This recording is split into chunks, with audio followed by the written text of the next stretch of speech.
السلام العائلة، نتمنى هذا الفيديو يلقاكم في أطيب الأحوال وبصحة جيدة. نبداو دائما الفيديو ديالنا بالصلاة والسلام على نبينا محمد وعلى آله وصحبه أجمعين. نبداو الفيديو ديالنا دائما بسم الله ورمضان كريم دائما. وهنا بغيت نقترح عليكم أحبتي في الله واحد الكريب مالح ديال رمضان، أسهل وألذ وأروع طريقة اللي ممكن تحضروا بها الكريب مالح بحشوة اقتصادية ومغايرة. هنا حبيباتي تستعرض معكم المقادير. انا غنخدم وانا غنقول لكم المقادير، وكذلك غتوجدوهم بالتفصيل في صندوق الوصف. ولكن هذا لا يعني انكم تمشيو تاخذوا من صندوق الوصف بلا ما تفرجوا في الفيديو، لان جميع النصائح والمعلومات وليزاستيس تلقاوها في الفيديو. تفرجوا من البداية الى النهاية باش ما تفوتكم حتى شي حاجة تستافدوا منها. هنا حبيباتي خديت نص لتر ديال الحليب، وضعته في الكأس ديال الخلاط، زدت ليه 200 مليلتر ديال الماء. هنا تنوريكم البيض، ماشي هذيك الكميه كلها، غير وضعته جانبا لعل تكون شي وحده خاسره ونبغي نستعمل غيرها. هنا عندي 50 غرام ديال الزبده اللي ديجا ذوبتها وخليتها تدفات. ضفت كذلك الخليط ديال الحليب والماء. هنايا ها البيض نديرو وحده بوحده باش الا كانت خاسره معنا شي وحده ما تخسرش لينا الخليط كله. دائما هاد القضيه، وسيرتو ملي تيكون الجو هكا سخون، من الافضل انكم تيستيو البيض وحده بوحده. هنا راه الوصفه تحتوي على 4 البيضات فقط، انا زدت هذوك الجوج غير احتياط، ربما تكون شي وحده خاسره ولا شي حاجه. الحمد لله حتى وحده ما كانت خاسره. هنا وضعت الكل في الخلاط وغنطحن باش يذوب مع يتخلط ديال الحليب والبيض مزيان. دابا عندي 250 غرام ديال الدقيق اللي غنديرها على دفعات باش تحافظوا على الخلاط الكهربائي ديالكم ما تثقلوش عليه. ضفت الدفعه الاولى، ودائما تنغربوا له باش دائما لا في الكيكات ولا في الحلويات باش يجوكم خفاف وسوبل. هنايا ضفت الكميه الاولى وعاود خلط. دابا تندير الجزء الثاني ديال الدقيق، هي راه رابعة فقط كافية في هاد الكمية، تيجيكم خفيف وتيجيكم رائع. وممكن تديروا مثلا هذا نص لتر ديال الماء وعير ديك 200 غرام د الحليب. ممكن ما ديروا عيب الماء فقط، كل واحد يدير يغير في الوصفة على حسب الإمكانيات ديالو. هذا راه مهم اقتصادي بالنسبة لبعض الوصفات اللي تنشوف، وتيخرج كمية لا بأس بها، وغزال تيجي غزال في المذاق ولا في القوام ديالو ولا في كل شيء.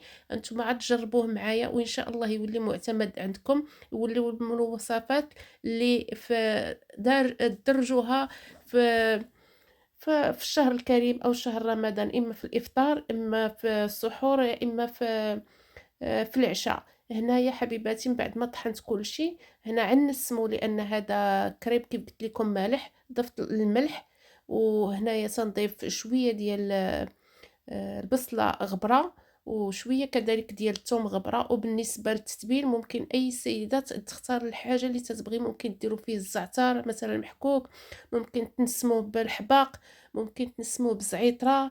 تيبقى كاين اللي تيطحن فيه شوية د المعدنوس. كل سيدة دير داكشي اللي تتفضل، ولكن صدقوني هكا ب الثوم بودرة والبصل بودرة وداك شويه د البزار اللي ضفنا تيعطيه واحد القوام غزال.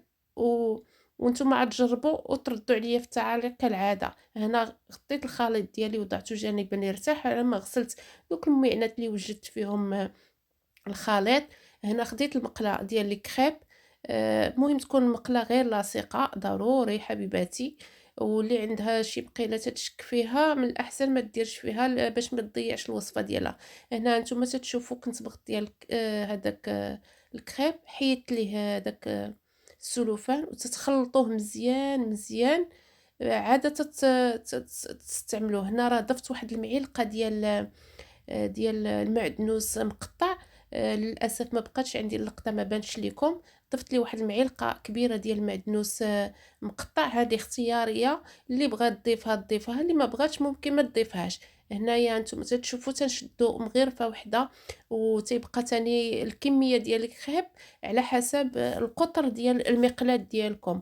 يعني تقدر تكون مغرفه، تقدر تكون اقل، تقدر تكون مغرفه وشويه، على حساب كيف قلت لكم القطر. ودائما الخليط ديال الكريب ما تجيوش تكبوه في الوسط، حاولوا تكبوهم في الجانب وانتم تدوروا المقله، وحاولوا ديروا كميه خفيفه ديال العجين السائل او عجين ديال الكريب باش تجيكم رقيقه وتجيكم خفيفه العجينه، ما تجيكمش ثقيله الكريبه. وراه هو ما دايرينش فيه كميه ديال الطحين كثيره، راه هو تيجي خفيف وتيجي رائع واكثر من رائع، وانا متاكده الا جربتوه يعجبكم هذا الكريب بزاف. هنا نتوما تنوريكم تنقول لكم شوفوا تبارك الله الفقاعات، والكريب ملي بدا يدير معكم فقاعات عرفوا بان الوصفه راه ناجحه معكم وغزاله.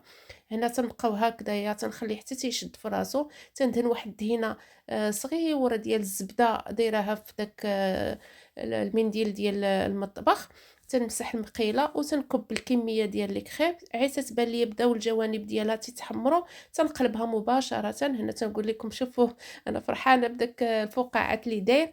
هنايا اللي ساليت منها تنكون مفرشه واحد المنيديل ولا واحد الفوطه ديال المطبخ اللي طيبتها، تنحطها في هذيك الفوطه وتنغطيها باش ما ينشفش معاكم. ضروريه هاد الاستيوس باش ما ينشفش معاكم الكريب ويبقى خفيف وطري معاكم. هنا ها نتوما تتشوفوا انا خدامه، وهذا بالنسبه لهذا الكريب المالح ما تنحتاجوش نحمروه بزاف من الوجه ديالو، لانه مازال غنحمروه في شويه الزبيده من بعد ما تنعمروه. هانتوما عاد تشوفوا معايا لاحقا. كاين اللي تيخليه بيض كاع، ولكن انا للاسف ما تيعجبنيش هكا، كي ضروري يدخلوا شويه الطياب، لان حنايا تنحمروا على الوجه ديالو، الوسط خاصو ضروري يكون هكا واخد اللون. تنوريكم الفقاعات مره ثانيه. هنايا ها هي هذه اخر وحده، انا غنقلبها قدامكم شوفوا تبارك الله ما شاء الله، واخا مالح جاو فيه دوك التويورات اللي تيعجبوني ديال لي كريب. انا قربتها لكم اكثر باش تشوفوا وتشوفوها شحال خفيفه. هنايا صافي ساليت الكميه، هو تنوريه لكم راه خفيف تقدروا تشكلوه بالشكل اللي بغيتو، سيجار مربع دائره بحال الشكل ديال بسطيله، ممكن تلعبوا نتوما بالشكل كما بغيتو. انا هنايا درتو على شكل مثلث، ومثلث كبير ممكن تصغروا المثلث. هنايا درت انايا دي مورسون يكونوا هكا شباعيين. الحشوه الا بغيتوني نشاركها معكم قولوها ليا. حشوه اقتصاديه درت فيها بصيله مقطعه، درت الفلافل الالوان، درت الكفته، درت العطريه عاديه، العطريه الملح، البزار، شويه ديال السكينجبير، وشويه ديال الكركم، وشويه ديال التحميره، وشويه معلقه صغيره ديال الصوجه اختياري اللي بغى يديرها. حتى طابت معايا الحشوه وجدات وتعلكات ونشفات تماما كي تشوفوا معايا. ضفت ليها واحد 100 غرام ديال الفخوماج، ما بين الفخوماج الاحمر والفخوماج الموتزاريل، حتى تطفيو على الحشوه ديالكم وتبدا الدفا صافي تقريب صافي بحال عتبرد باش ما يذوبش معكم الجبن في البدايه. حتى تبغيو تحمروا في المقله عاد تيذوب، تيعطيها واحد التعليكه لديك الحشوه. ما نقولش لكم انا دابا تنقول وتشهيتهم ناكلهم. هنايا نتوما تتشوفوا كملت معايا، راه وريتكم واحد الوحده درتها مربعه اللي قلت لكم هنا ممكن ديروا سيجار، لانه هذا الكريب يطاوعكم في اي تشكيل بغيتو ديروه. هنا هانتوما خديت مقيله ثانيه درتها تسخن حتى سخنات مزيان، درت فيها واحد شويه د الزبده، ما تكثروش الزبده باش ما يجيكمش ميدمين، وتتبقاو هكا تقلبوهم وتضغطوا عليهم باش ياخذوا داك اللون المحمر. انايا هنا راه ما مجهداش العافيه، داكشي علاش خدا معايا واحد الوقت، بغيتو باش ياخذ اللون مذهب متساوي من جميع الجهات. تنبقاو نقلبوا ونضغطوا نقلبوا حتى نوصلوا للون اللي بغينا حنا وقنعنا. هنا هانتوما تتشوفوا معايا الوحدات. الا بغيتو نشارك معكم انواع اخرى ديال الكريب قولوها ليا على الراس والعين، نشاركها معكم حشوات مختلفين، ونديروا منه غراتان في الفران، نقدروا نديروا منه طاغط حلوه تتجي بحال الكيكه ديال اعياد الميلاد، وهي بلا جينواز غير بالعجينه ديال الكريب تنمونطيوها. الا بغيتو انايا لقيت التفاعل مع ديالكم في هذا الفيديو باللايكات وبتعاليقكم، نديرهم معكم على الراس والعين، نتوما غير تامروا. هنا حبيباتي ها هي العشيوه ديالنا وجدات، اللهم اديمها نعمه واحفظها من الزوال. رافقتها بعصير ديال السيتروناد، ندرجو لكم ان شاء الله في القناه الا بغيتو.